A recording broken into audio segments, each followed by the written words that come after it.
Ja tervehdys katsojat, ja tää on tämmönen iltavideo nytten tällä kertaa, että mä kävin tässä lenkillä vähän aikaa sitten. On tässä kotona jonkun aikaa ollut, mutta tein semmoisen videon tuossa lenkin alusta, että minkälaisilla fiiliksillä lähdin lenkille. Ja mä otin myös askelmittarista tämän vuorokauden askeleet lunta taas tuolta. Se oli 11 800 askelta. Eli mä aloitan joka päivän tavoitteeksi 8000 askelta, eli se nyt vähän alitti sen sitten, ylitti sen.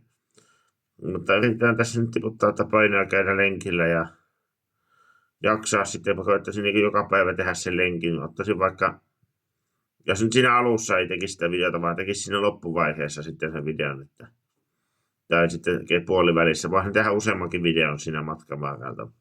Katsoa, miten on mennyt se, miten on, no, niin, miten on mennyt lenkillä. Mutta joo, palataan asiaan, niin tehdään niitä videoita taas lisää sitten, niin pääsette katsomaan, että miten tämä kunnon nostattaminen ja laihtuminen tästä edistyy. Mutta kiitos, kun katsoitte ja laittakaa tykkäys, niin tulee lisää videota myös sitten. Okei, kiitos.